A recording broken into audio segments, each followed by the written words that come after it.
देश मेरा जल रहा है, आग लगी है सीने में, हुक्मरान सब व्यस्त हैं खून गरीब का पीने में। तो राम मंदिर या बाबरी का पक्ष नहीं मैं लाई हूं, घायल भारत चीख रहा है, चीख सुनाने आई हूं। परम आदरणीय सभापति महोदय, मंचासीन निर्णायक मंडल समिति एवं उपस्थित मेरे प्यारे साथियों, मैं आरक्षी खुशबू चौहान, केंद्रीय रिजर्व पुलिस बल आज सदन की राय से असहमत होते हुए वक्ता विपक्ष में अपने विचार प्रस्तुत करूंगी। महोदय, दर्द हद से तब गुजरने लगता है जब मेरी आंखों के सामने ताज, पुलवामा, छत्तीसगढ़ में शहीद हुए जवानों के शत विशत अधजले शरीर के टुकड़े, रेत के टीलों से ऊपर जाती लाशों के ढेर और कश्मीर की खून से सनी लाल रंग की सड़कों के दृश्य सामने आते हैं। उस पर मेरे प्रतिपक्षी महोदय का कहना यह कि मानवाधिकारों की अनुपालना करते हुए देश से उग्रवाद और आतंकवाद को समाप्त किया जा सकता है। महोदय, अब तो हमारा तिरंगा झंडा भी हमसे ये पूछने लगा है कि क्या बात है भारत, आजकल फहराने से ज्यादा मैं कफन में दफनाने के क्यों काम आ रहा हूं। महोदय, हृदय तो उस दिन फट गया जब बूढ़ी मां अपने बेटे के चित्रों को देखकर बोली कि साहब, आप तो भर्ती में 1 इंच भी कम नहीं लेते, मैं आधा शरीर कैसे ले लूं।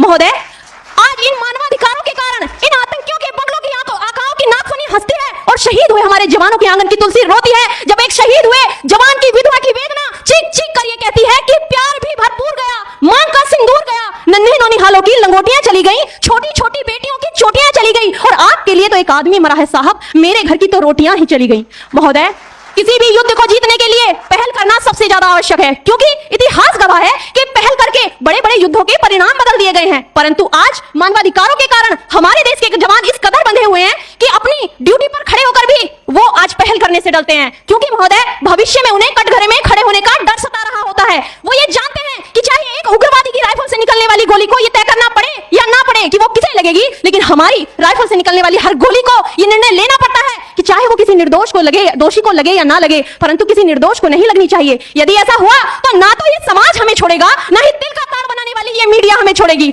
और महोदय, मानवाधिकार के तले किसी जवान को दबाकर युद्ध के मैदान में छोड़ देना कोई वीरता नहीं, एक आत्महत्या है। क्योंकि महोदय, फूल को श्रृंगार दो ये मुमकिन नहीं और एक वीर को झंकार दो ये मुमकिन नहीं। जो हाथ बांध दे सेना के, ऐसे मानवाधिकार का पालन संभव नहीं।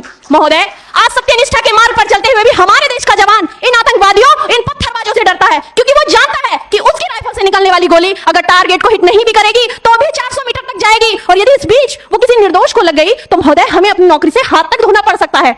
और महोदय, अपनी नौकरी को बचाने की खातिर एक जवान आज ये सोचता है कि चाहे सांप मरे या ना मरे, परंतु लाठी नहीं टूटनी चाहिए, क्योंकि आज हमारे देश के हालात कुछ ऐसे हो गए हैं कि चिरागों को हवाओं में उछाला जा रहा है, हवाओं पर भी रोब डाला जा रहा है। अरे हम ही तो बुनियाद है आंतरिक सुरक्षा की, और आज हमें ही नौकरी से निकाला जा रहा है। महोदय, जब पुलवामा में 44 जवान शहीद हुए, छत्तीसगढ़ में 76 जवान शहीद हुए, तो कोई भी मानवाधिकार की दुहाई देने वाला हमारे पक्ष में आकर खड़ा नहीं हुआ। परंतु जब जेएनयू विश्वविद्यालय में एक देशद्रोही के द्वारा भारत तेरे टुकड़े होंगे, अफजल हम शर्मिंदा हैं जैसे देशद्रोही नारे लगते हैं, तो सारे मानवाधिकार के ज्ञाता आकर उसके पक्ष में खड़े हो जाते हैं। तभी तो क्या कहा था उस देशद्रोही ने कि तुम एक अफजल को मारोगे हर घर से अफजल निकलेगा। तो मैं भारत की बेटी अपनी भारतीय सेना की तरफ से आज ये ऐलान करती हूँ कि उस घर में घुसकर मारेंगे जिस घर से अफजल निकलेगा, वो कोख नहीं पलने देंगे जिस कोख से अफजल निकलेगा। उठो देश के वीर जवानों, तुम सिंह बनकर दहाड़ दो और एक तिरंगा झंडा उस कन्हैया के सीने में गाड़ दो। महोदय, अंत में अपनी वाणी को विराम की ओर ले जाते हुए मैं सिर्फ इतना ही कहना चाहूंगी कि मुझे अफसोस है अपने देश की न्यायिक प्रक्रिया पर, जहां आज भी रात के 12 बजे